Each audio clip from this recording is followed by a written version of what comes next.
E aí, pessoal, a gente vai começar a aula de hoje e a aula de hoje é sobre análise combinatória. Mais especificamente, é sobre um pedaço da análise combinatória que é o princípio fundamental da contagem. Tá?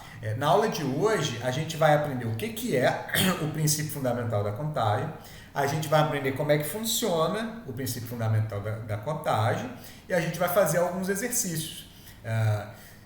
Antes disso, eu preciso explicar em si o que é a análise combinatória, tá? E antes eu quero avisar também que eu estou vendo o chat aqui das mensagens. Então, se vocês quiserem perguntar alguma coisa, falar alguma coisa, só digita que eu vou estar vendo, tá?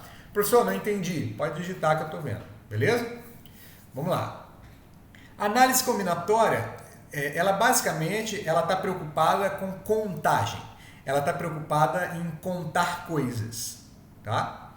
Então a gente tem diversas situações na vida, ou diversas ocasiões, onde a gente pode fazer essas ocasiões, essas coisas de formas diferentes.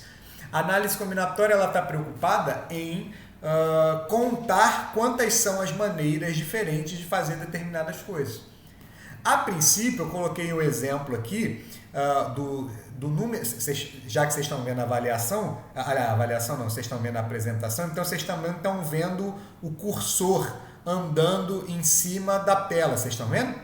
Aqui, ó, circulando, ó, número de maneiras de, massa, então show, beleza. Então a análise combinatória está preocupada em calcular o número de maneiras de fazer determinadas coisas. Eu coloquei aqui alguns exemplos. O número de maneiras que uma pessoa tem de se vestir.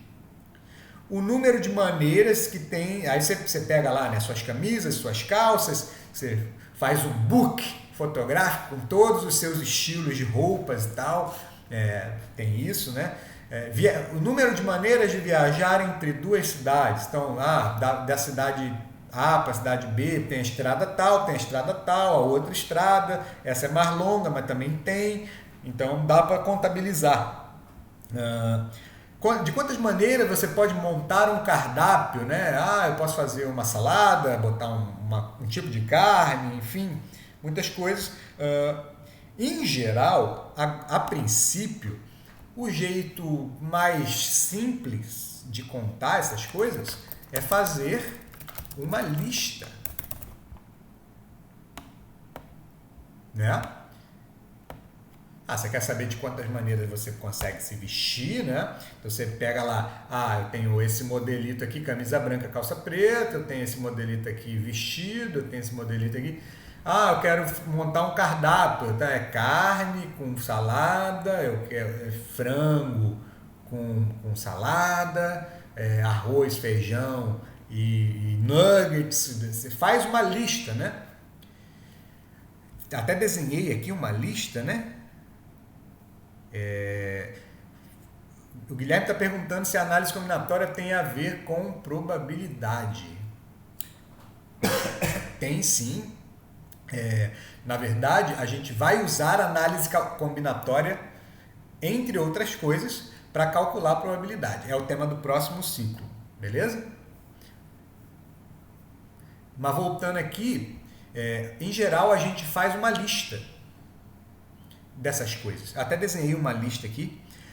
O ruim é que tem um problema em contar fazendo uma lista. Quem é que pode aí se arriscar a me dizer qual é o problema de fazer uma lista em algumas situações? E quando eu digo se arriscar é falar mesmo, tá? E se falar besteira não tem problema não. A gente está aqui para errar. É aquela balela que todo professor fala, né? Pensem aí. Sim, com certeza é. Isso, Roseli. Isso, Lívia. Se a quantidade de opções, a quantidade de maneiras for muito grande, você vai ter um problema do tempo, né? Isso quando tiver muitos itens, indica que tem muito tempo. E isso vai tornar ineficaz a contagem, né? Muito tempo. E isso vai tornar a contagem ineficaz, porque você não vai conseguir contar num tempo humanamente possível todas as opções de fazer alguma coisa. Vou dar um exemplo. 2, na verdade. Você tem aqui, ó, quantas senhas diferentes, olhem aqui em cima, ó, quantas senhas diferentes você pode criar para fazer um login numa conta. Eu vou colocar assim, só com 8 caracteres, que podem ser letras minúsculas, letras maiúsculas, pontos, 5 caracteres especiais, é muito item, né? Outro exemplo aqui, quantas placas do tipo Mercosul, com 4 letras e 4 números, existem, né? Se você for elencar todas as placas possíveis para escrever, você vai levar muito tempo. Para esse tipo de problema, existe uma solução, e a solução é o princípio, um azul escuro, né? Melhor, não tão escuro. Princípio fundamental da contagem. Legal? E tem outro nome também, mas por enquanto vamos chamar de princípio fundamental da contagem. Aí tem uma bobeira, o pessoal fala PFC, né? Sigla. Mas eu gosto de falar princípio fundamental da contagem, porque aí tu tá dando o nome completo do cara, né? Tu sabe exatamente o que ele está fazendo. A gente precisa entender, então, o que é o princípio fundamental da contagem. O que ele é? Ele é um método. Ele é um método que conta esses determinados tipos o número de maneiras de fazer determinadas coisas de forma rápida, de forma eficiente. Então, ele é um método de contagem mais eficiente que fazer uma lista. Agora que vocês sabem o que vocês precisam entender como é que funciona ele, tá? E para isso, eu vou botar um exemplo aqui e eu quero que vocês entendam o seguinte. Mororó, esse exemplo, ele dá para fazer uma lista. Dá, com certeza. É um exemplo que dá para fazer uma lista, mas é um exemplo que eu estou pegando menor para vocês entenderem a ideia e depois usarem conceitos maiores como esse conceito aqui. Beleza? Então nós vamos entender com um negócio que a gente sabe a resposta, a gente consegue fazer isso aqui rápido com uma lista, né?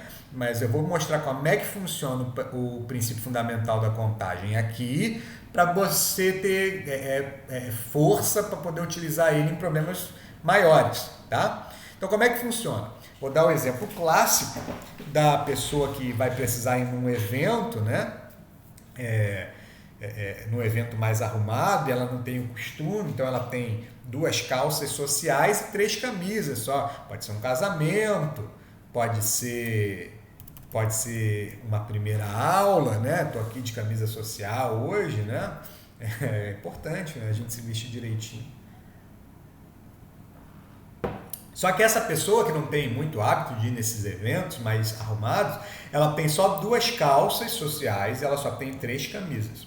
E a pergunta que se faz é de quantas formas diferentes ela pode vestir exatamente uma peça de cada tipo, ou seja, de quantas maneiras ela pode vestir uma calça e uma camisa. Eu sei que você já sabe a resposta, alguns aí já sabem a resposta. Você já sabe, contém a emoção, que é só para entender a ideia, não é para dar a resposta, não é para ter a resposta, entendeu? E você que não sabe, me acompanha aqui que vai pegar a ideia do mesmo jeito. A primeira coisa que eu vou perguntar para vocês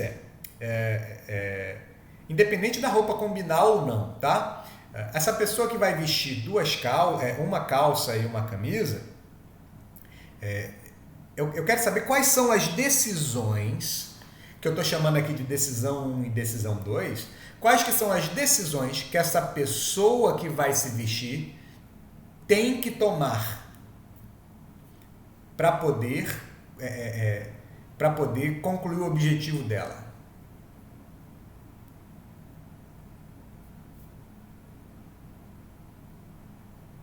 Podem escrever aí no chat, viu? A aula aqui é junto. Isso. Boa, Manuel. São 2 decisões. Eu vou dizer então que para ela se vestir corretamente, ela tem que tomar 2 decisões.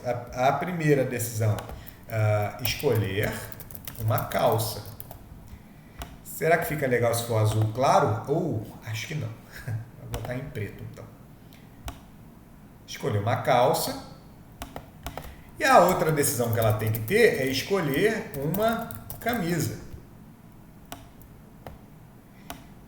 Uma coisa que eu não perguntei na aula anterior, mas vou perguntar aqui, Poderia ser ao contrário também? O resultado final ia dar no mesmo?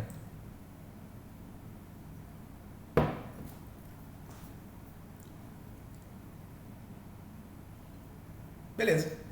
Então, tanto faz, né? Então, mas você sabe que tem que ser essas decisões, mas a ordem... Se eu decidir a primeira e depois a calça, depois a camisa, ou se eu decidir a camisa e a calça depois, não faz a menor diferença, né?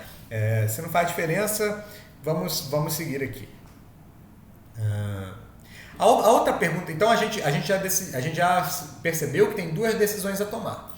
O que eu vou perguntar agora é qual é o número de possibilidades de cada decisão.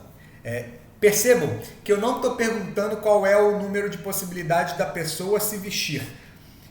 Eu estou perguntando qual é o número de possibilidades dela tomar a primeira decisão, que no caso aqui a gente disse que era escolher uma calça. Então, qual é o número de maneiras diferentes que eu tenho de escolher uma calça nesse exemplo? Eu fiz um desenho tosco aqui para você lembrar, tá? E para te ajudar também. É um desenho tosco. Aqui, ó. A decisão 1, a gente sabe então que tem duas possibilidades, né? Existem duas formas de eu tomar a decisão 1 independente. E a decisão 2, por sua vez, ela tem três possibilidades, certo? Porque a decisão 2 é escolher uma camisa, né? Então a gente tem aqui três formas diferentes de escolher uma camisa. Até aí, tudo certo? Legal. Agora, então eu vou preencher essa frase aqui e vou me alongar um pouquinho nela para a gente entender o conceito. Para cada uma das duas possibilidades da primeira decisão, ou seja, para cada uma das duas calças que a gente pode escolher, a gente tem a oportunidade de escolher três camisas diferentes para a segunda. Tá? O que essa frase quer dizer? Eu tenho duas opções de calça. Suponha que eu tenha escolhido essa primeira calça aqui, a da esquerda. Eu acho que para vocês é da esquerda também. Se eu tiver escolhido essa calça, eu posso juntar essa calça com essa camisa e com essa camisa. Ou seja, a escolha da primeira calça aqui me oportunizou três possibilidades de camisa para escolher. Vocês entenderam o que eu acabei de falar? Massa. Se eu escolhesse a outra calça, algo ia mudar nessa oportunização? Esse número de possibilidades ia ficar modificado? Não. Se eu escolher essa calça, eu ganho três possibilidades de camisa. Se eu escolher essa outra calça, eu também ganho três possibilidades de camisa. É isso que essa frase quer dizer. Para cada uma das duas possibilidades da primeira decisão, ou seja, para qualquer escolha que eu faça de calça, existem três possibilidades de camisa. Com isso, o número de maneiras de se vestir, ele vai acabar sendo o número de flechas que eu acabei fazendo aqui, né? Como tem duas origens e três destinos, o número de opções que eu tenho é 3 vezes 2, que é igual a 6 maneiras, vou botar em azul, 6 maneiras diferentes. Mororó, não entendi muito bem esse negócio. Calma aí, vamos falar um pouco mais sobre isso. Tem uma forma fácil de visualizar esse fato aqui da distribuição das calças e das camisas. Perceba que assim, desse jeito, ficou um monte de seta cruzando um com o outro. Tá? Mas tem uma forma de organizar isso daqui, que é criar que a gente chama de árvore de possibilidades. Também é chamado de árvore de decisões. Também é chamado de diagrama de árvore, tá? Qualquer um desses nomes quer dizer a mesma coisa e eu deixei uma folha em branco aqui para fazer um desenho, tá? Como é que funciona esse diagrama de árvores?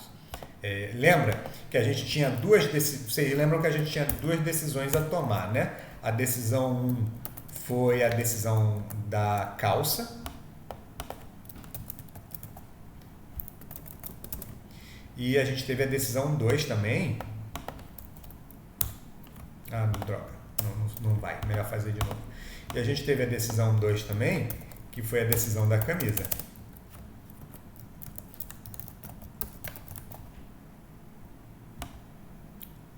Legal? Diferente aqui do desenho tosco, né? Vocês já perceberam que eu não quis me esforçar muito para desenhar esse aqui. Ao invés de desenhar de novo, eu vou fazer eu vou usar rótulos, que eu acho que fica mais fácil. Eu vou dizer aqui que eu tenho a calça 1 e eu vou dizer aqui que eu tenho a calça 2. E aí o que acaba acontecendo é que a minha primeira decisão, que foi a escolha da calça, pode ser feita de duas formas diferentes, né? Ou eu escolho para cá ou eu venho para cá. Escolhendo a calça 1, eu ganhei o direito de escolher a camisa 1. Eu vou botar Se eu escolher a calça, se eu tiver escolhido a calça 1, algo me impede de escolher a camisa número 1, que no caso aqui, digamos, seja essa aqui. Se eu escolher a calça 1, alguma coisa me impede de escolher a camisa 1? Pode responder, tá? Isso, não. Se eu escolher a calça 1, algo me impede de escolher a camisa número 2, a segunda camisa? Também não, né? Eu posso escolher a calça 1 com a camisa 2. Independente de combinar ou não, a gente está preocupado em contar só, não se está bonito. E camisa 3, eu poderia escolher também. Nada me impede de eu combinar a calça 3 com a calça 1. Então aqui o que acaba acontecendo é que eu posso fazer calça 1 com camisa 1, calça 2 com camisa 2, aliás, calça 1 com camisa 2 e calça 1 com camisa 3. Agora eu volto para cá. E se eu tiver escolhido a calça 2? Ao escolher a calça 2, algo me impede de escolher a camisa número 1? Qual é a resposta para isso? Não. Também nada me impede de escolher a camisa 2. Posso fazer calça 2 com camisa 2. E nada me impediu de fazer calça 2 com camisa 3. Então, mais uma vez, se ao invés de ir por cima, né, eu tiver optado em ir por baixo, escolher a calça 2, eu posso fazer isso aqui.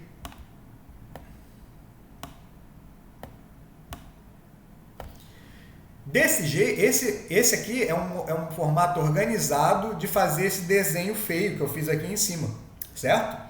A vantagem de fazer o desenho assim é que quando você termina de fazer todas as conexões, é só você contar as terminações aqui dessa árvore, entre aspas, tá? Diz que isso aqui é um diagrama de árvore porque fica parecido com as ramificações de uma planta. Eu não tenho a menor ideia, vocês que são agroecologistas que vão me dizer aí, tá? Mas aí aqui a gente conta 1, 2, 3, 4, 5, 6. Então no total a gente tem 6 possibilidades.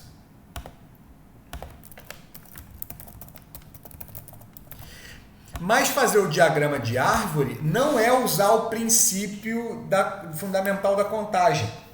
Usar o princípio fundamental da contagem é perceber o seguinte: eu tenho duas formas de escolher uma calça.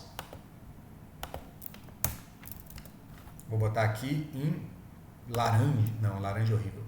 Esse também marrom não. Duas possibilidades de escolher uma calça. Pode ser a calça 1 ou a calça 2. Independente da escolha que eu tenha feito, calça 1 ou calça 2, o número de possibilidades de escolher uma camisa continua o mesmo, que é 3. Então, 3 possibilidades de escolher a camisa, independente da calça que eu escolhi. Como o número de possibilidades de escolha de camisa não muda de acordo com a calça que eu escolhi, o princípio fundamental da contagem, ele vai dizer que o jeito de fazer, o jeito de calcular o total de possibilidades de se vestir é pegar o número de possibilidades de calça e multiplicar pelo número de possibilidades de camisa. 6 também, né? Entenderam o que é o princípio fundamental da contagem? E mais ou menos como ele funciona? Beleza? Vamos para mais um exemplo. Estou aqui agora. Para montar um... Podemos ir para esse exemplo? Porque eu não sei se vocês estão copiando, se estão só olhando, então às vezes alguém está copiando. Então vou para frente. Então todos juntos, vamos nessa. Para montar um sanduíche numa lanchonete, o cliente deve escolher exatamente um tipo de pão, um tipo de carne e um tipo de queijo. Ele tem que escolher essas 3 coisas. Sabe-se que existem 3 tipos de pães de pão disponíveis, ou 3 tipos de pães, né? Acho que os 2 jeitos de escrever estão certos. Você pode escolher o pão árabe, a baguete, né? Que é o pão francês. O pessoal do sul chamando de cacetinho, estranhão, mas não podemos ter preconceito. E pão de forma, né? Então tem essas 3 opções. Tem 2 tipos de carne, o hambúrguer e o frango. Então você pode escolher entre hambúrguer e frango para fazer o sanduíche. E 3 tipos, pão de sal, né? Aqui é pão de sal, pão de doce. Tem um pão maravilhoso, que é um pão doce maravilhoso, que é o língua de sogra. Vamos parar de falar de comida que está chegando. Tá? E tem 3 tipos de queijo, mussarela, cheddar e suíço. Tá? Eu quero saber de quantas formas diferentes eu posso montar esse sanduíche, tá? Deixa eu ver aqui a próxima folha. Não vou para a próxima folha ainda não. A pergunta que eu vou fazer para vocês é... eu quero montar um sanduíche nesse problema. Que é uma grande decisão a se tomar. É o objeto final do nosso desejo, montar um sanduíche. Essa decisão de montar um sanduíche, ela pode ser dividida em decisões menores nesse exemplo. Quantas são as decisões menores que eu tenho que tomar para montar esse sanduíche?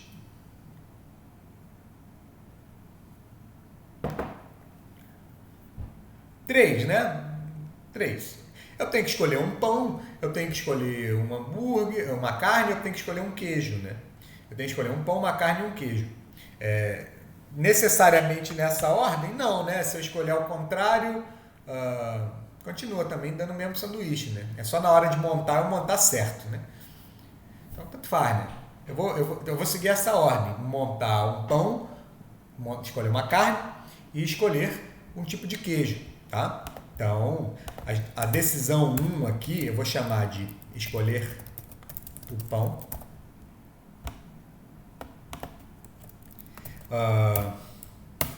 Escolher a carne. E escolher o queijo. Certo? E agora eu vou para a árvore de possibilidades, né? Essas decisões elas já estão escritas aqui, ó. E o problema está resolvido via árvore de possibilidades, tá? Vocês percebem então que para tomar a decisão 1, que é escolher o pão, vocês têm 3 possibilidades diferentes. Vocês concordam? Então assim, aqui para escolher o pão, eu tenho 3 possibilidades diferentes. Eu posso escolher o pão baguete, o pão de forma e o pão árabe. Todo mundo concorda com isso? As 3 decisões estão aqui. E o número de possibilidades da primeira decisão está aqui, ó, que são 3.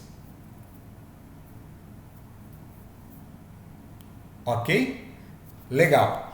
Aí o pensamento que você tem que ter agora é o seguinte. Calma aí, agora eu vou para a segunda decisão, que é escolher o tipo de carne. Se eu escolher o pão baguete, eu posso escolher um sanduíche baguete hambúrguer, baguete frango? Eu posso escolher um pão baguete hambúrguer, por exemplo? Posso, não posso? Posso, claro. Posso construir um sanduíche baguete frango? Tem algum impeditivo na questão, no contexto? Não, você não pode fazer um sanduíche de baguete com frango. Não tem, né? Então, eu posso vir daqui para cá e daqui para cá. Eu posso ir para 2 caminhos diferentes. Se eu escolher o pão de forma...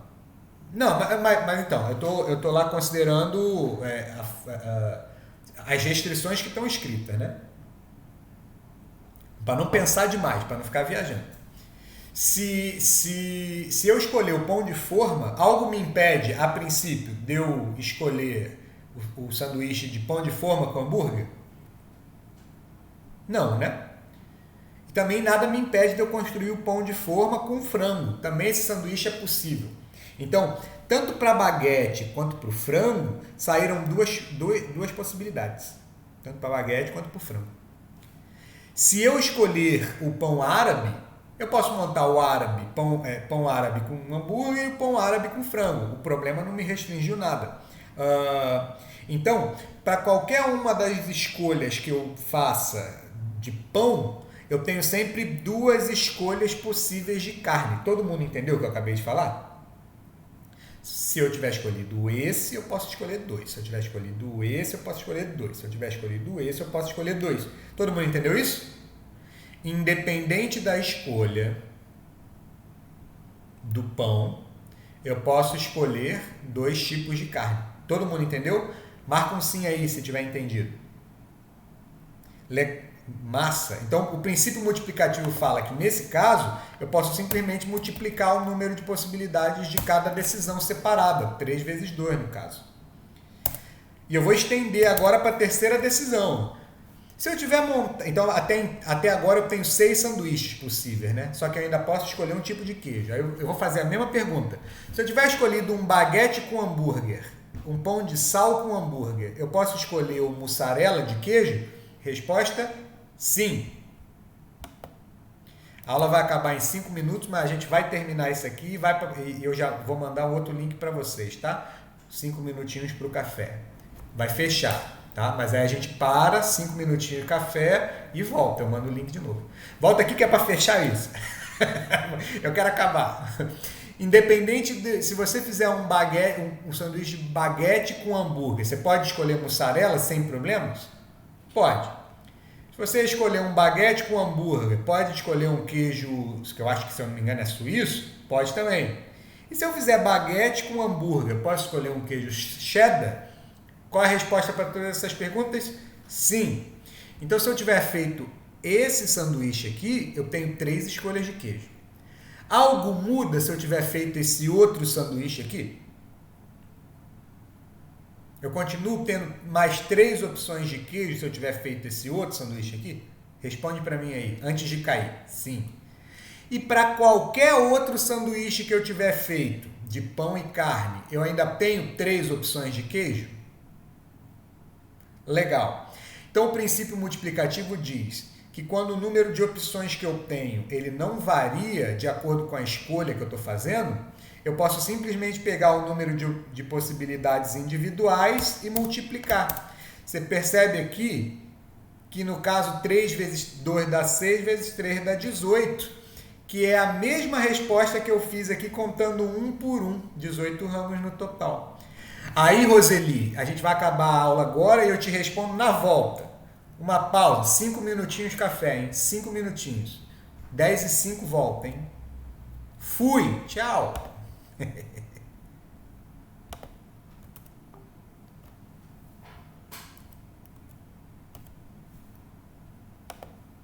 Pronto. Agora que eu voltei à gravação, é importante... Oh, meu Deus! A gente estava aqui, né? A resposta para a pergunta da Roseli, assim, é sim, porque o nome do princípio fundamental da contagem também é princípio multiplicativo.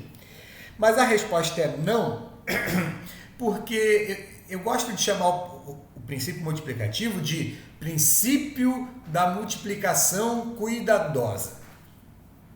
É da multiplicação, mas é com cuidado. Porque se eu só disser que é princípio multiplicativo, dá a entender que é só eu pegar os números de possibilidade que tem aqui, aqui e aqui e sair multiplicando. E não é isso. Se a gente tiver isso, se a gente for fazer os exercícios com essa ideia na cabeça, a gente vai se embananar e não vai conseguir resolver os problemas. A gente tem sempre que ter na cabeça o seguinte... para a primeira decisão são 3 possibilidades, exemplo. independente da escolha que eu fizer na primeira decisão, o número de possibilidades que eu tenho para a próxima decisão muda? Se a resposta for não, aí sim, eu posso multiplicar de boa. Tipo aqui, ó, no caso, pão de sal, pão de forma e pão árabe. Independente do pão que eu escolhi, eu tenho 2 tipos de carne para escolher. Então, como a resposta aqui é sempre 2, você pode usar o princípio multiplicativo. Entendeu, Roseli? Porque é um princípio de multiplicação, mas a gente tem que tomar cuidado com essa multiplicação. Não é só sair multiplicando, é pensar se pode ou não fazer. Depende do contexto da questão. Isso quer dizer que a gente vai ter que ler bastante e ficar pensando um pouquinho antes de botar o número da frente. Isso, tem exceções. E quando tiver exceções, não vai dar para usar o princípio multiplicativo. E essa é o primeiro muro que o aluno encontra. Ele acha que é só sair multiplicando tudo e não é. É sair multiplicando tudo com cuidado. Então vamos lá, vou só dizer aqui o enunciado do princípio multiplicativo diz, que é o seguinte: se uma decisão grande pudesse ser decomposta numa sequência de decisões menores, o que isso quer dizer? Igual o sanduíche, né? O sanduíche era uma decisão grande e eu pude decompor ele em 3 decisões menores, né? Escolher o pão, escolher a carne, escolher o queijo. No caso da roupa, a decisão grande era me vestir. A decisão menor era decisão 1, escolher uma calça, decisão 2, escolher uma camisa. Então, é uma decisão grande que pode ser decomposta numa sequência de decisões com P1, P2, P3 e papapá, sendo as possibilidades individuais de cada decisão. Se essa decisão grande pudesse ser decomposta nessas decisões menores, o número de maneiras de tomar a decisão grande é o produto das possibilidades individuais das decisões menores. O que está escrito aqui é mais ou menos é exatamente o que a gente está fazendo aqui nos 2 exemplos anteriores, certo? Se eu quebro uma decisão grande em decisões menores e o número de possibilidades da decisão seguinte ele não se altera de acordo com a escolha anterior, então eu posso multiplicar as decisões separadamente. Munidos disso, vamos fazer mais um exemplo 3 aqui. E eu quero saber se está todo mundo aí, vocês estão comigo, se a gente pode fazer esse exercício juntos. Carlson rápido no teclado, Harumi rápido no teclado, Roseli chegando, Andressa, vamos. Então vamos. De quantas formas nós podemos escolher os símbolos de uma placa de carro composta por 3 letras, né, de um alfabeto de 26, ou seja, de A a Z com as letras Y e tal, as letras gringas, né? E 4 dígitos, cada uma no intervalo de 0 a 9. Eu quero montar uma placa, pessoas. Percebam que eu estava com problemas mais simples aqui, ó. E agora eu já estou tentando resolver um problema desse tipo aqui, ó, que é o problema que a gente, se for fazer uma lista, vai demorar uma vida fazendo. A gente vai usar o princípio fundamental da contagem para resolver esse tipo. Não é o mesmo problema, porque a placa é Mercosul, né? Mas a gente vai usar o princípio fundamental da contagem, o princípio multiplicativo, com cuidado para resolver esse problema aqui.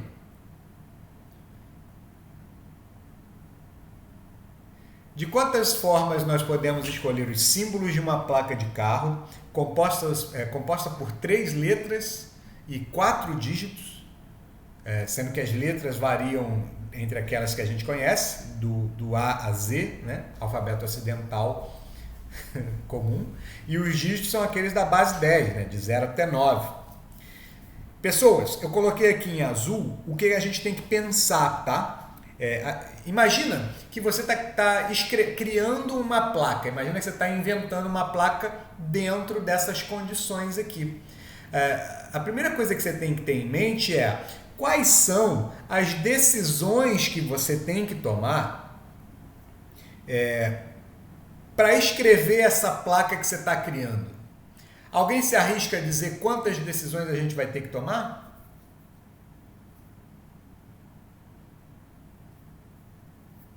Roseli mandou 2, Calisson disse 3. Alguém mais? Alguém mais?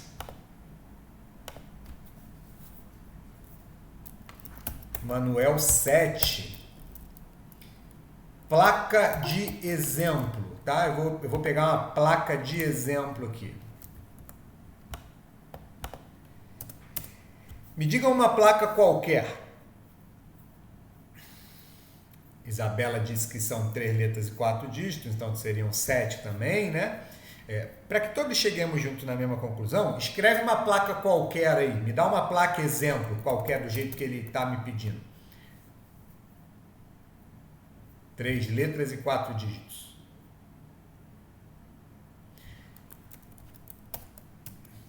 Essa aí já é Mercosul, né? Essa aí já é 4 letras e 3 números. Aqui eu quero aquela antiga ainda. Eu vou mudar um pouquinho, vou botar aqui 3567. Pronto. Beleza? Que essa aí já é Mercosul, né? Lá em cima era Mercosul, aqui é a placa antiga ainda. Gente, todo mundo tá de acordo? Essa aqui essa aqui é minha placa, né? Minha placa, tá? Que eu criei, na verdade, que eu roubei do Emanuel, beleza? Qual foi a primeira coisa que eu tive que escrever aqui? Qual foi a primeira coisa que eu escrevi ao criar essa placa?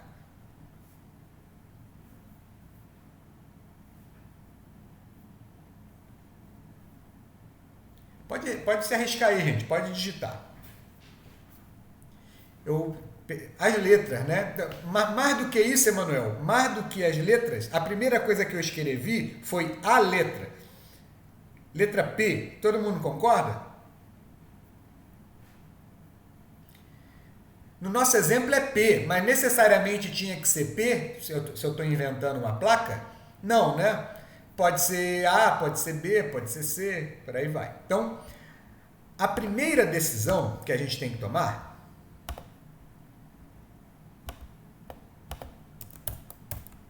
é escolher a primeira letra.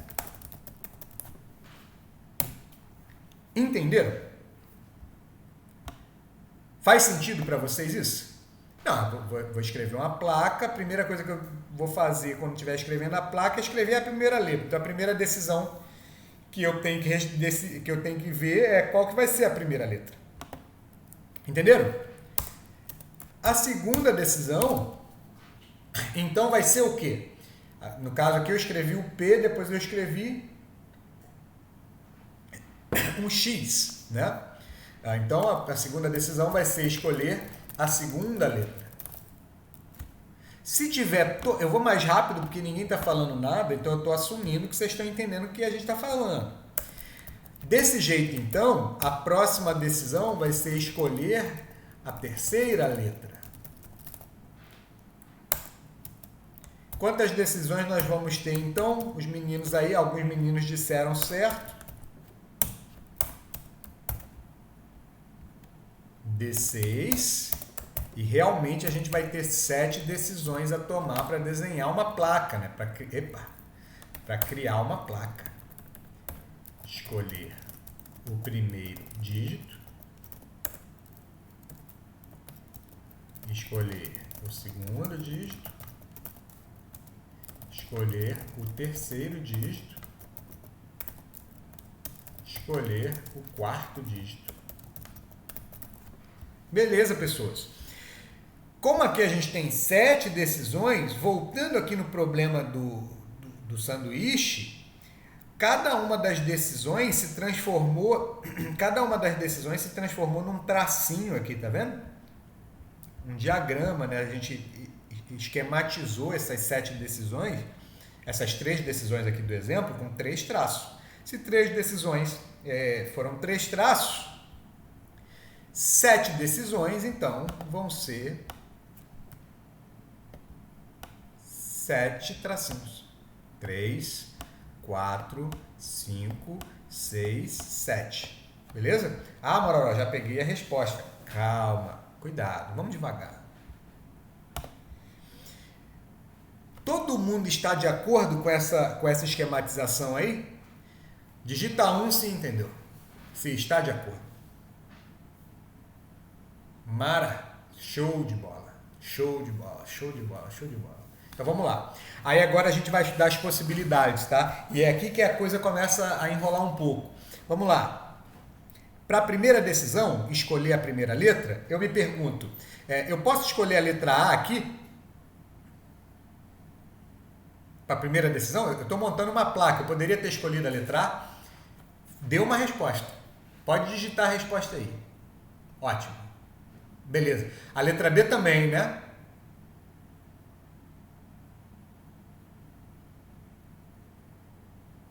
Legal. Eu posso colocar todas as letras? Posso, não posso?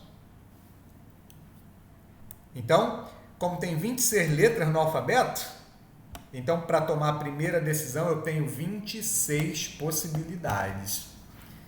Letra A, letra B, letra C. Não, tá tranquilo. Isso aí, a gente vai falar sobre esse negócio de falta depois, tá? Mas é legal ela avisar, é maneiro avisar, porque é bom que eu sei o que está acontecendo. Agora, queridos, para a gente tomar a segunda decisão, que é escolher a segunda letra, a gente tem que pensar com cuidado para saber se pode usar o princípio multiplicativo. Vamos com cuidado. Suponha que aqui tu tenha escolhido, no nosso exemplo, a gente escolheu a letra P, certo? Para a primeira letra. Pergunto, eu poderia ter escolhido a letra A para a segunda letra, se eu escolhi o P? Pode responder aí no chat, viu? Fico feliz se responder. Sim, massa, massa. Eu posso, se eu tiver escolhido a letra P aqui no começo, eu posso escolher a letra B também, né? A letra C, a letra D. Eu posso escolher a própria letra P de novo?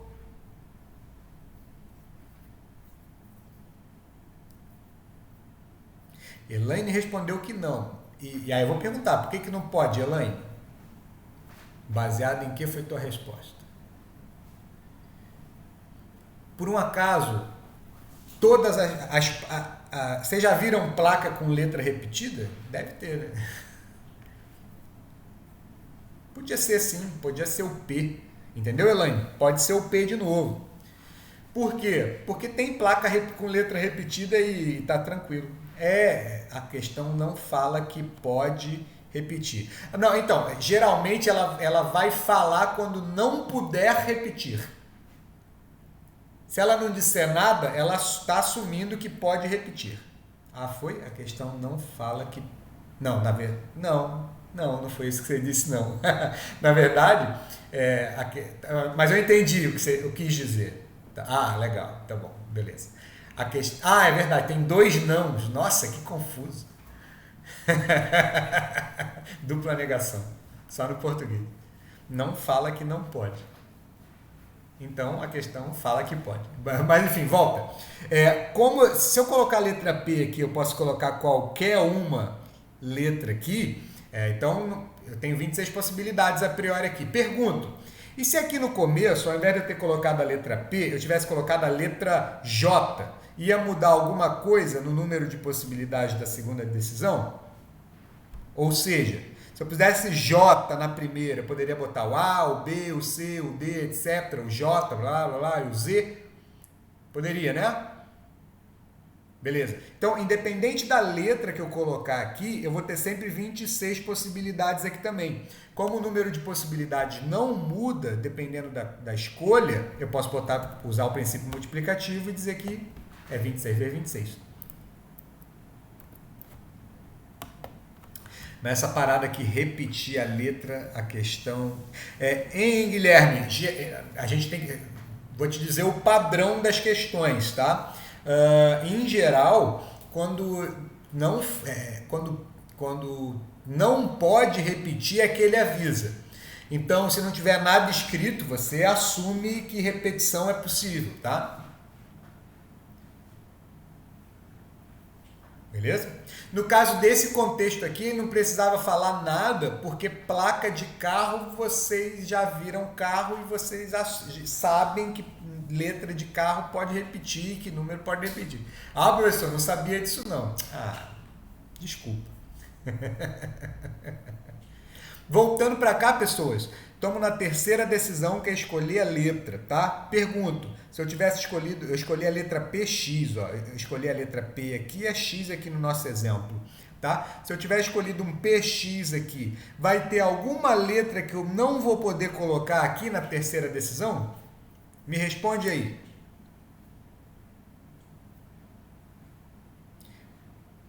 Nada vai mudar. Então, se for PX, aqui eu posso botar 26 na terceira. Se aqui eu pusesse, por exemplo, AB, eu poderia botar qualquer uma das 26 na terceira. Então, eu posso usar o princípio multiplicativo e posso dizer que aqui é 26 vezes 26 vezes 26.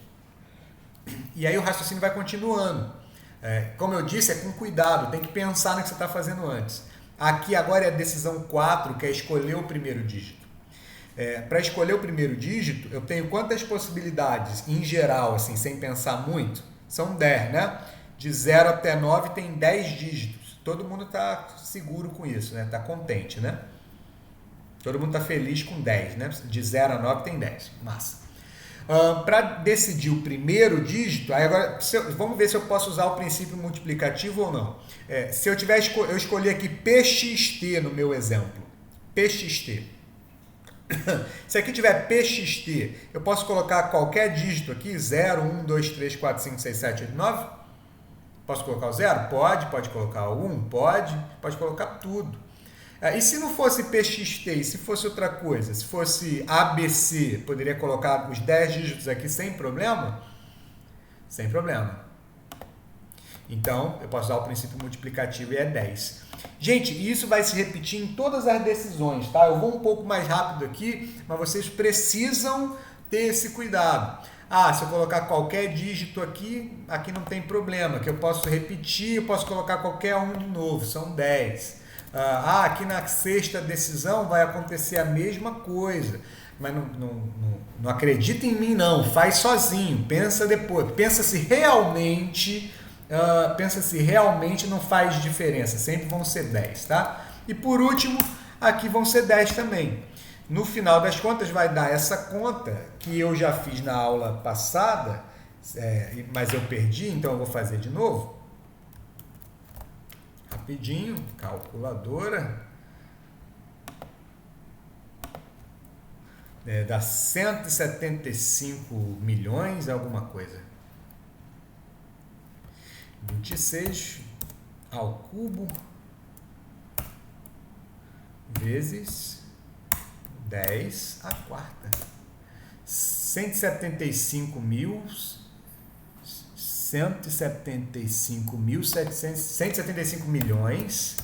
760 mil. Estou colocando com esses espacinhos aqui para facilitar a visualização, tá?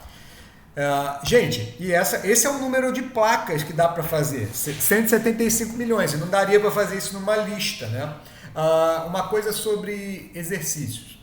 No meu questionário, eu estou assumindo que você está em casa, tá? Então, em casa você vai ter acesso a uma calculadora do celular e tal, e aí você vai conseguir dar essa resposta aqui. Essa aqui você também conseguiria fazer no papel com um pouquinho mais de tempo, mas conseguiria fazer, tá? Agora, se você tiver num concurso, por exemplo, é bem possível que ao invés de estar escrito 175 milhões, esteja escrito alguma coisa assim, ó, 26 ao cubo, só dizendo para vocês que o chapéuzinho aqui é porque eu não consigo digitar o sobrescrito, né? Mas é 26 elevado ao cubo, o chapéuzinho, vezes 10 elevado à quarta, tá? Ó, aqui foi, ó, e consegui, olha que legal. Aqui deu. Poderia estar escrito assim também, tá bom? Se você estiver fazendo uma questão de concurso, é a mesma coisa, tá? Então, esperem, se vocês forem fazer outras questões, para ver gabaritos assim. Mas no nosso questionário vai estar tudo assim. Porque eu estou assumindo que você está fazendo em casa. Estou sendo claro, pessoas? Podemos ir adiante? Massa. Aqui tem um errinho de digitação.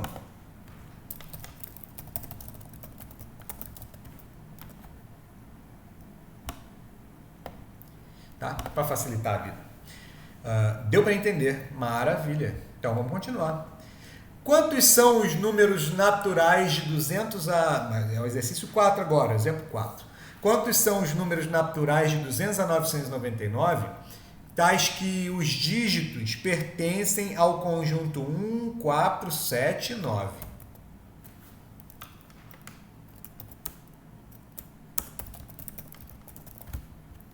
Vocês entenderam o que está escrito aí?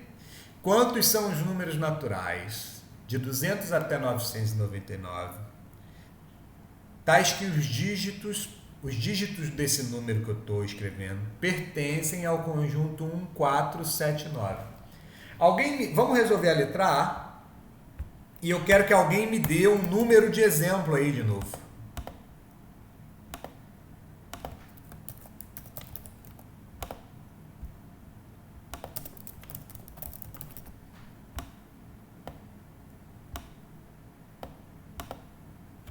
Alguém me fala um número aí de exemplo para esse problema. Eu quero construir um número de 200 que esteja de 200 a 999 e os dígitos pertencem ao conjunto composto por 1, 4, 7 e 9. Podem responder.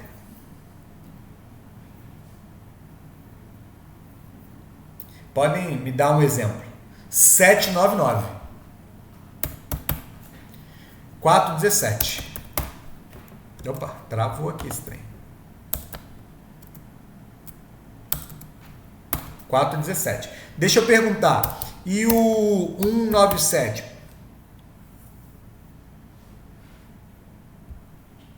197 não, né? Por que o 197 não? Porque não está entre 200 e 999. Está abaixo de 200, né? Então, esse cara não. Vamos pegar esse de exemplo aqui, o 799. E aí eu já pergunto, quando a gente escreveu esse número aqui, o 799, qual foi a primeira coisa que a gente escreveu? Qual foi a primeira coisa que a gente teve que decidir? Qual foi a primeira coisa que a gente escreveu aqui? O 7, né? Mas necessariamente tinha que ter sido 7? Não. Então, a primeira decisão que a gente está tomando, a decisão 1, é escolher o primeiro dígito. Eu vou colocar aqui o dígito das centenas. Eu vou escolher as centenas. Decisão 2, então, vai ser escolher o segundo dígito, né? Que é escolher as dezenas. D3. Escolher as unidades. Foi nessa ordem. Uma pergunta interessante para vocês. Eu poderia ter escolhido as unidades primeiro, sem problema?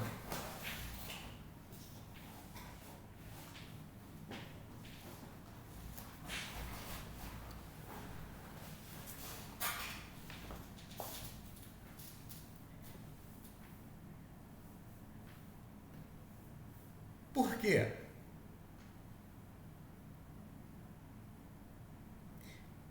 Não, calma aí. Você respondeu não, hein, Emanuel? Você respondeu não. Isso quer dizer que não poderia escolher as unidades primeiro? Ou você está dizendo que eu posso escolher as unidades primeiro desde que pertença ao conjunto? Ah, tá. Não teria problema. Não tem problema. Eu poderia escrever ao contrário, né? E o número 799 ia ser escrito do mesmo jeito. Eu vou escrever o 9 primeiro, depois eu vou escrever um 9, depois eu vou escrever o 7. Não é muito normal, eu poderia fazer, tá? Agora a gente vai lá, pessoas, para o seguinte, se são 3 decisões, eu tenho, então isso vai ser convertido em 3 traços, eu vou ter que determinar o número de possibilidades de cada decisão agora. E aí eu vou perguntar para vocês, a decisão 1 aqui, que é a decisão das centenas, né? A gente disse que a primeira decisão era escolher as centenas. Tá bom. Quantas são as possibilidades para as centenas? Podem digitar todos vocês aí.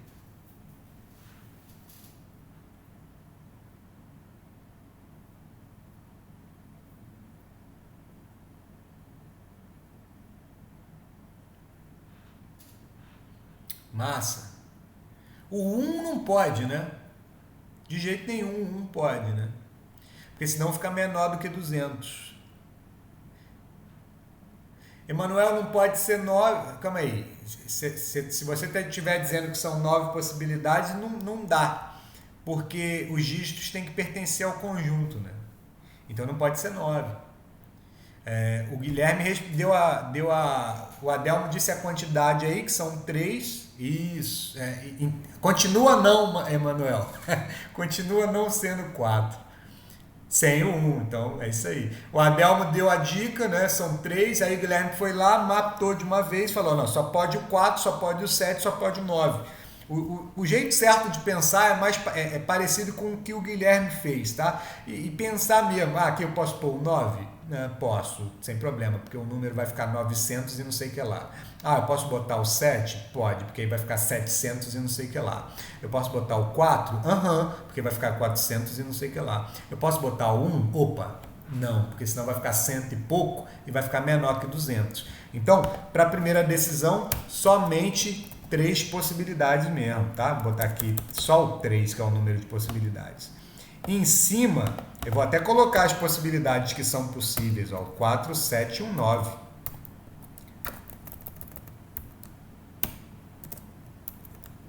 Tá lá. Eita, o que aconteceu aí?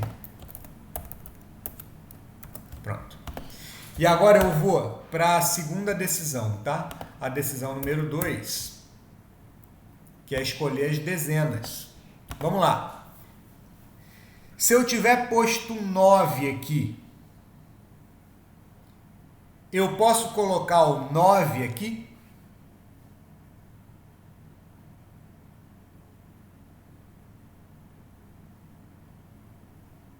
Pode, porque ele não falou nada.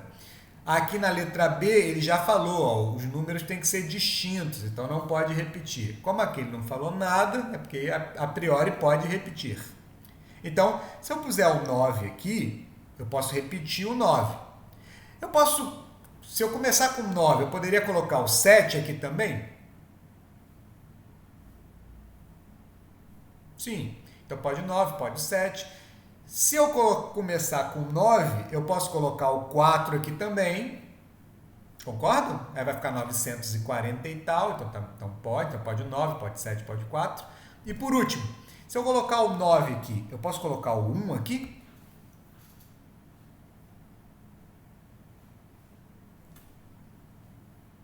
De boa.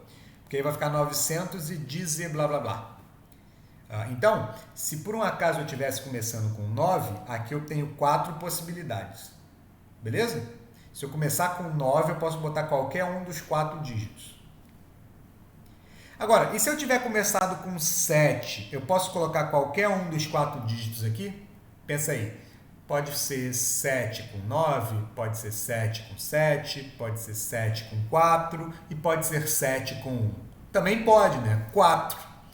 Independente da escolha que eu tiver feito aqui, então se eu tiver começado com 4, eu também vou poder botar 4 possibilidades aqui. Então, 4 com 9, 4 com 7, 4 com 4, 4 com 1. Então, independente da escolha de D1, eu tenho 4 possibilidades em D2. Todo mundo concorda com isso? As possibilidades aqui são todas. 1, 4, 7 e 9.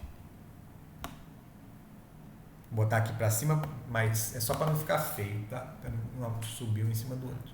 E por último, para acabar, se eu, por exemplo, puser 9, 9 aqui, 9, 9, eu posso colocar o 9 aqui?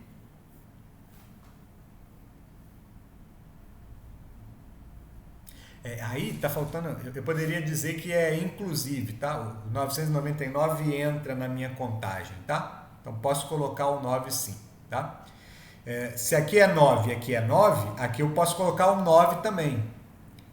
Se aqui for 99, eu posso colocar o 7 também, porque fica 997. Se aqui for 99, eu posso colocar o 4, porque fica 994. E se aqui for 99, eu posso colocar o 1, porque fica 991. Todo mundo entendeu que se aqui começar com 99, aqui eu posso colocar o 1? Aliás, aqui eu posso colocar todas as possibilidades também? Massa. E se ao invés de 99 fosse outra coisa, por exemplo, o 47? Porque dá para fazer, né? 47. 470 e alguma coisa. Pode sim, né? Então, assim, o que eu quero que vocês concluam? Independente da escolha, das escolhas que você tomou na decisão 1 e 2, você tem 4 possibilidades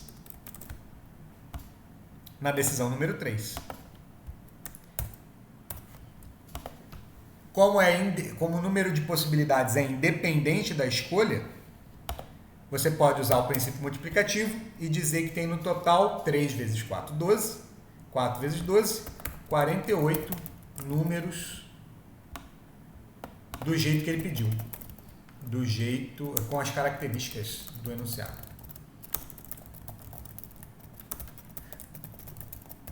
E tá aí. E pronto, resolvemos o primeiro exercício, tá? O quarto exercício. Vamos mais.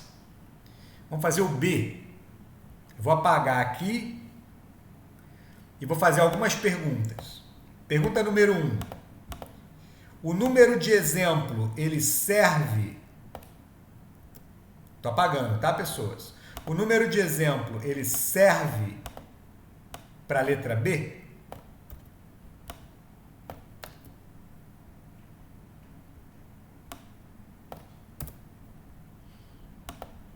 Não. Ele não serve porque agora na letra B o problema é praticamente o mesmo, só que os dígitos têm que pertencer ao conjunto e têm que ser distintos. Isso quer dizer que eles têm que ser todos diferentes. Então o 799 não serve para a gente, mas serviria, por exemplo, o 791.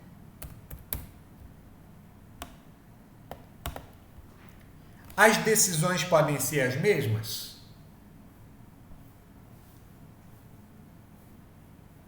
Quem são as decisões?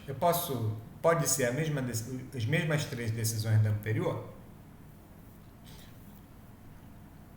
Pode, né? Então, vamos reaproveitar. Vamos usar aqui, então, 3 decisões, 3 tracinhos, e eu vou pensar. De novo, aqui vai acontecer aquele problema, né? Pode o 9 na decisão 1? Pode. Porque fica 900 e tá. Pode o 7 na decisão 1? Pode, porque fica 700 e lá. Pode 4, porque fica 400 e alguma coisa. E não pode 1, porque senão fica menor do que 200. Então, de novo, aqui nós temos 3 possibilidades. Igualzinho o problema anterior, o início, né? Você só pode o 4, o 7 e o 9. Quando eu for para a decisão 2, vamos lá. O que vai mudar agora é que se eu tiver começado com 9 aqui, eu vou poder colocar o 9 aqui? Não. Mas vou poder botar o 7, porque vai ficar 970 e alguma coisa. Vou poder botar o 4, porque vai ficar 940 alguma coisa. E eu vou poder botar o 1, porque fica 900 e dizer alguma coisa. Então, se começar com 9, eu tenho 3 possibilidades para cá. E se eu começasse a decisão 1 com o 7? Eu poderia colocar o 9? Eu já poderia colocar o 9. Mas, em compensação, eu não poderia colocar o 7, para não repetir. Então, eu poderia colocar o 9, poderia colocar o 4 e poderia colocar o 1. Nesse caso, se eu começasse com 7. Então, são 3 possibilidades novamente. Vocês estão entendendo que, independente do valor que eu coloque aqui, eu vou ter 3 possibilidades aqui também?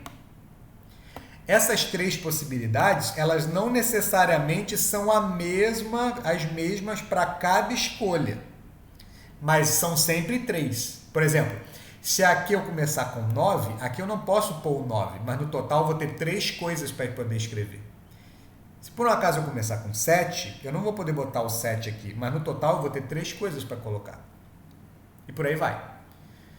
Se eu, por exemplo, então colocar o 97, aqui eu vou poder colocar qualquer dígito, menos o 9 e o 7. Então, vou ter apenas 2 possibilidades.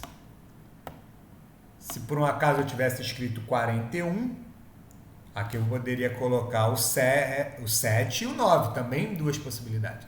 Independente do que eu escrevi aqui eu sempre vou ter duas possibilidades. Vocês entenderam, galera? Que a resposta desse problema aqui, então, é 18 números com essas características.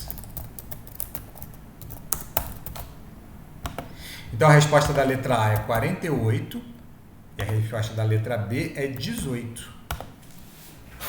Um problema que vocês podem pensar em casa, ou enquanto estiverem trabalhando, alguma coisa assim,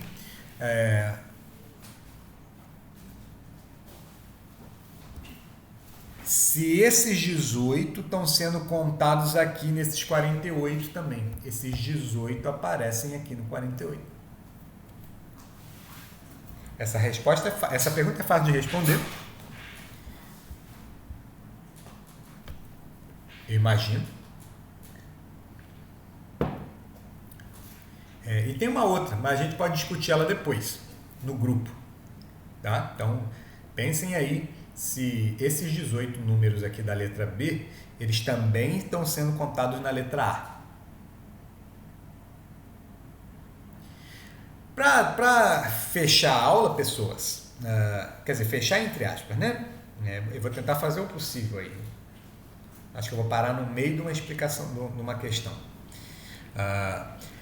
Uma recomendação boa que eu posso dar para qualquer estudante de análise combinatória é na verdade, eu tenho que dar essa recomendação, né? Porque senão exercícios não vão conseguir ser feitos. É não adiar dificuldades, tá? O que é não adiar dificuldades? É tomar primeiro as decisões que têm maior número de restrições. Mororó, não entendi o que você está falando. Vamos voltar lá no problema anterior. Aqui, ó, esse problema aqui deu 18. Legal? A decisão das unidades, a gente pode dizer que ela tinha uma única restrição, a restrição de não poder repetir. Vocês concordam comigo?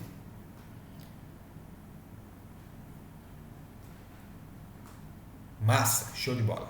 Legal. A decisão 2 também. Ela só tinha uma restrição, a restrição de não poder repetir. Mas o problema do dígito das centenas é que, além dele ter a restrição de não poder repetir, ele também tem a restrição de não poder ser 1. Exato. Então, das 3 decisões que eu tenho disponíveis para fazer a questão, das 3 decisões que eu tenho que tomar para resolver essa questão, a decisão das centenas é a decisão mais restrita, porque ela tem 2 restrições, uma a mais que todas as outras. Então, quando a gente resolveu esse problema, começando por aqui, a gente não fez porque vocês tinham liberdade de começar por aqui. Vocês fizeram esse problema começando pelas centenas porque era obrigatório começar pelas centenas. E para provar que eu estou certo, só de ser teimoso, eu vou fazer o contrário. Eu vou tentar resolver esse problema invertendo. Ao invés de preencher as centenas, eu vou preencher as unidades em primeiro lugar.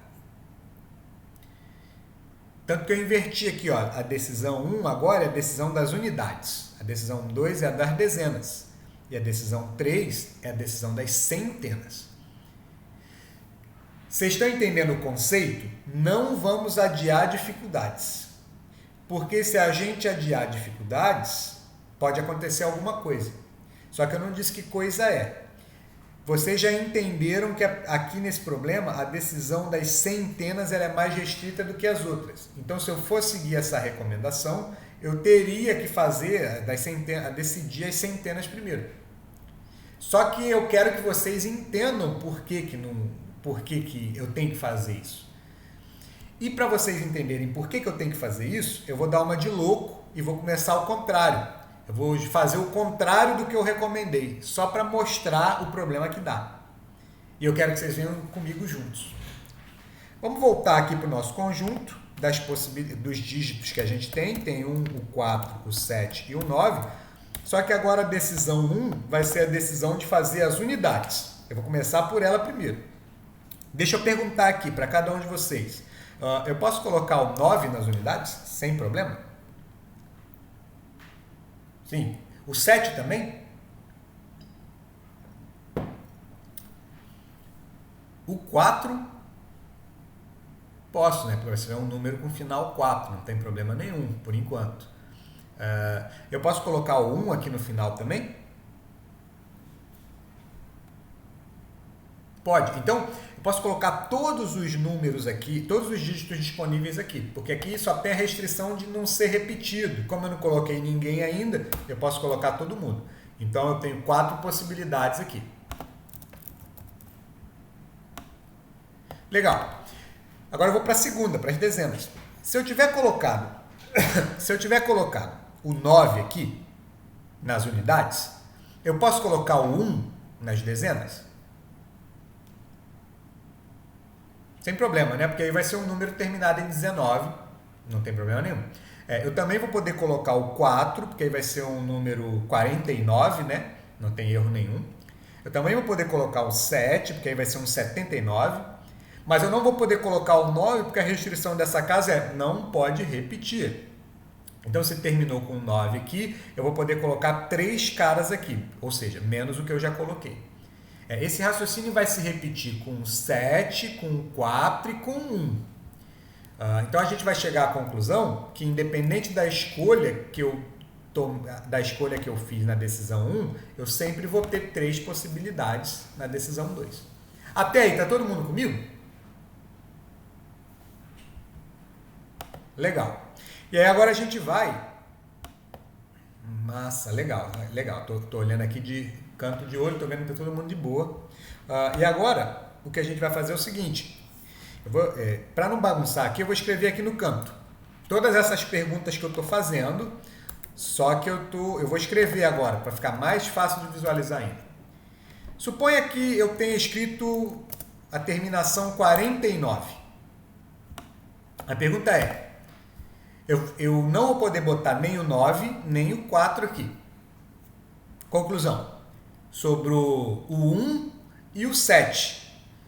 Mas eu posso botar o 1? Não. Então, se o número terminar com 49, eu só vou ter uma possibilidade, que no caso é o 7. Tranquilo? Um outro exemplo. Se for 19,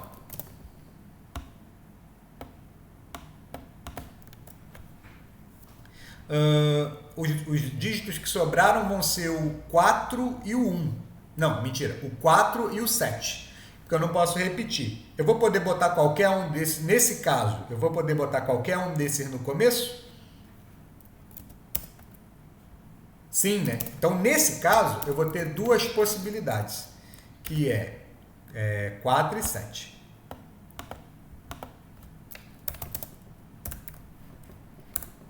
Um outro exemplo qualquer. 71. Essa é uma possibilidade que pode ser escrita, né, com tudo que a gente fez até agora.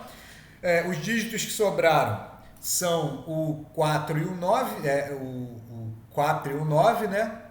E tanto o 4 quanto o 9 vão poder entrar aqui. Então, de novo, eu tenho, nesse caso, 2 possibilidades.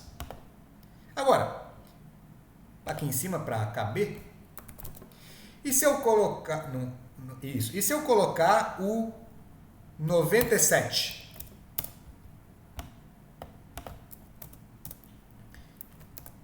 Novamente, sobrou o 1 e o 4, só que eu não posso botar o 1. Então, só me resta o 4. Aqui eu só tenho uma possibilidade, que é o 4. Queridos, pergunto. Dependendo do... Qual é o número que eu vou botar aqui? Eu vou botar 1 ou vou botar 2?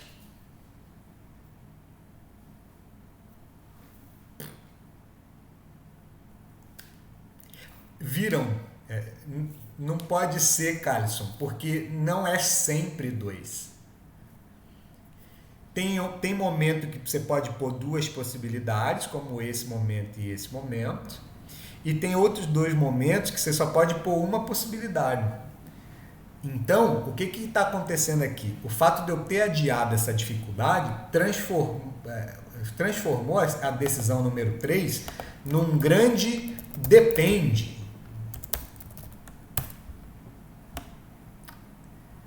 Por que depende? Porque eu não sei se é... Porque pode ser uma possibilidade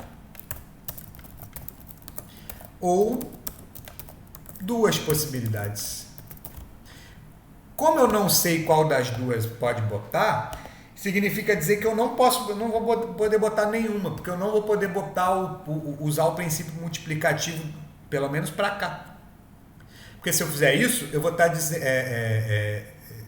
porque o que está acontecendo aqui é que o número de possibilidades aqui ele não se mantém o mesmo independente da escolha que eu fizer. Tem escolhas aqui que geram duas possibilidades, tem escolhas aqui que geram uma possibilidade. Eu estou gravando, viu, Maria? Fica de boa. Essa aula vai ser colocada no Moodle, se tudo der certo. Tranquilo? Para quem perder, ter problema de conectividade e tal. Quem faltar, poder ver também. Só para vocês terem uma ideia, olha, eu fiz a árvore de possibilidades aqui do problema que a gente fez do primeiro jeito, e aqui na direita eu fiz o problema do outro jeito, desse jeito que a gente fez agora. Vocês estão percebendo que aqui no caso, da decisão 1 para a decisão 2, independente das 3 primeiras escolhas que eu tive, eu sempre tive outras 3 escolhas. Então, da decisão 1 para a decisão 2, pulou de boa. Porque foi sempre 3. Por outro lado, da decisão 2 para a decisão 3, desse primeiro jeito que nós fizemos, sem adiar as dificuldades, toda a migração aqui de um valor para o galho da frente, para a folha da frente, deu 2 ramos. 2 ramos, 2 ramos, 2 ramos, 2 ramos, 2 ramos, 2 ramos. Se você contar tudo... Então, nesse caso específico, a constância das possibilidades se manteve. Por isso que eu posso usar o princípio multiplicativo. Porque para cada uma da anterior, eu tenho a mesma quantidade na frente. Então, assim, para cada uma das 3 anteriores, eu tenho 3 possibilidades para frente. Nesse caso aqui, para cada uma das anteriores, eu tenho 2 possibilidades para frente. Se eu resolvo a dificuldade logo, geralmente eu consigo usar o princípio multiplicativo. Quando eu olho para cá, isso aqui foi eu tentando resolver ao contrário, né? Fazendo lá as unidades primeiro. Ó, aí você viu que tinha 4 possibilidades. Da decisão 1 para a decisão 2 não teve problema, teve sempre 3. Então, até aqui eu podia usar o princípio multiplicativo, né? 4 vezes 3. E o grande problema acontece da decisão 2 para a decisão 3. Ora, eu vou ter 2 ramos saindo de uma possibilidade, ora eu vou ter 1. Vocês estão enxergando isso?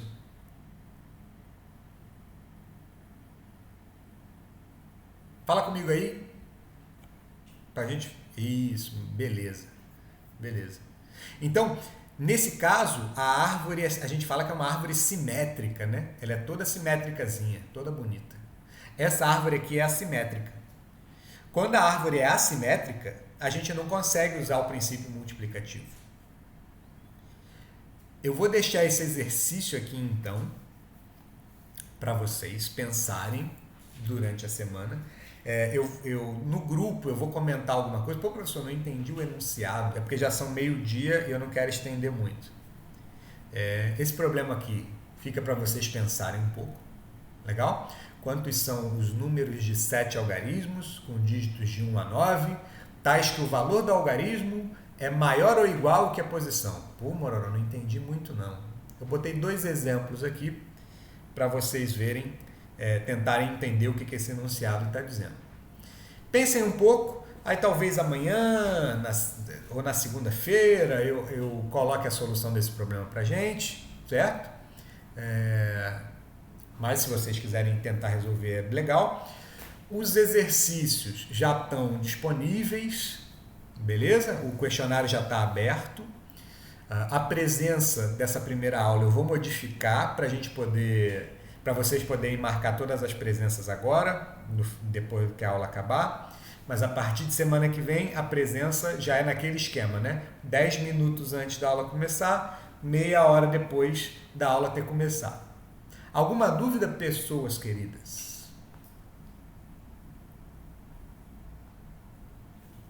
Tudo ok, disse Roseli. Massa, beleza. Lembrando que se vocês tiverem dúvidas, podem me marcar lá no grupo, eu vou responder, certo? Assim que eu tiver tempo eu vou responder, belezinha? Se vocês acharem que não é suficiente, a gente pode tentar marcar um agendamento nesse mesmo modelo, que eu acho que funciona também. O Google Meet está me avisando aqui que a nossa aula vai acabar em 5 minutos. Mas é isso, pessoal. No mais, um prazerzão dar aula para vocês. Gostei que vocês participam. Participar é bom, tá? Eu gosto disso, porque eu preciso ter esse retorno de vocês sempre. Boa semana, divirtam-se, façam as atividades e divirtam-se. Falou? Um beijão. Tchau. Até a próxima. Valeu. Bye, bye. Até mais. Valeu, falou. Arrivederci. Fui!